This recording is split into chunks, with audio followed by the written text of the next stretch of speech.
Hello, it's Scott with Heritage Farms, Texas. Well, in this video today, we're going to actually show you a little project that we have going on at the house. And what is it, you might ask? Well, we're actually going to do a little mortar washing of a fireplace.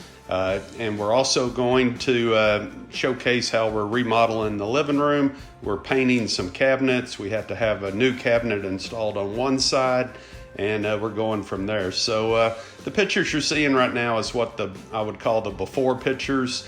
We've actually had the TV go out, so we moved it from one side of the fireplace up to the top. And yeah, you can kind of get a little snapshot of what it kind of looks like. So the first thing we did was we had to have a new cabinet on the left-hand side. We moved the TV to over the fireplace.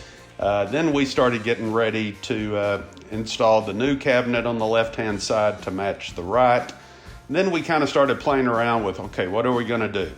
And one of the things my wife wanted to look at was mortar washing the fireplace. She did not like the red brick, so we got started on this process. So the first thing we did was we picked up some white thin set. Very important that it's white thin set mortar.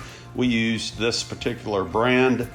Basically, it was like a 25-pound bag, and we didn't even use a third of it. You need 2 buckets, one for clean water and one to mix the mortar in. You need a couple of sponges.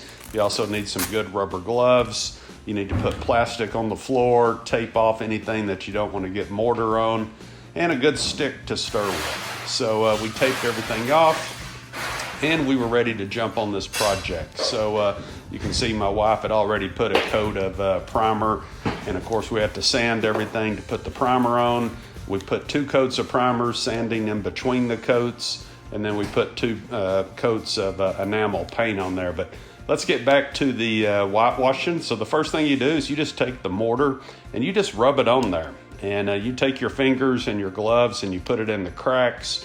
You can put it on the bricks. Then you come back with the sponge, and you can kind of take off as much as you want to let the brick show through, or you can leave a good portion on there.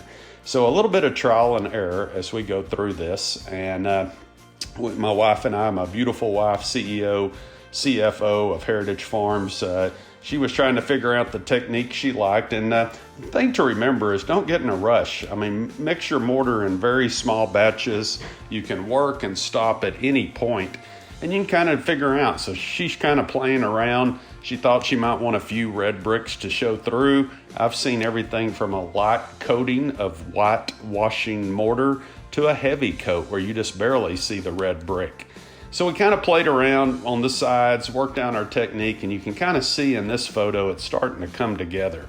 And so we've done the top half of the fireplace versus the bottom. You can see once again the top half versus the bottom. And when this starts to dry, it actually gets a little bit wider. Now there you go. Looking at it from a distance, you can see what it looks like, and this is almost the finished product. Pretty big difference. I was a little skeptical of this. I was a little worried about it, but actually it really updated the fireplace. Also, over 20-something years we've lived in this house, some of the mortar lines had cracked a little bit or chipped out. And so it was a good opportunity to kind of fill in a few spots. And I think it turned out relatively good. So a lot better than me having to rip out the fireplace and put something new in. You can see we had Kimber, the supervisor. She was on hand, but that's kind of a good snapshot of what it looks like. So we did the whole project in under 2.5 hours.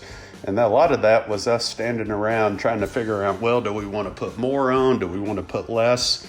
So then this is a little snapshot of the TV. While we installed the TV, we did put an LED light kit on the back of the TV. This right here, you're seeing where the old shelf was removed and the new shelf was installed. We had a little paint work to do, touch up, and everything else. This is kind of the sanding process that we were going through. So there's the new cabinet on the left-hand side.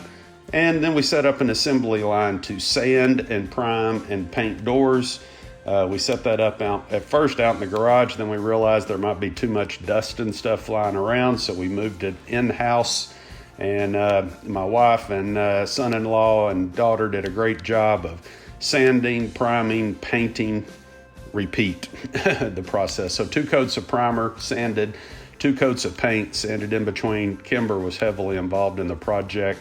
So there you go, kind of gives you a little snapshot. So things are starting to come together, but just the process. Oh, the other thing is we did was when we took the doors off, we put all of the hardware for each door in its own little Ziploc baggie. That way you had the exact hinges and screws and everything when you went back to reinstall it, which made it really nice. So you can kind of see here, things are starting to come back together. We did put the LG 86-inch LED TV above the fireplace. We elected to go with fewer shelves on the top just to make less clutter. And there's kind of the finished concept, if you will. Man, it really lightened the room up with the TV over the fireplace and mantle. That's kind of the center point of the room. You got matching cabinets now on both sides. Really made a huge difference in the appearance of the living room. Kind of brought us into the 21st century, if you will. I mean, this house is over 20 years old, and those were the original cabinets and everything.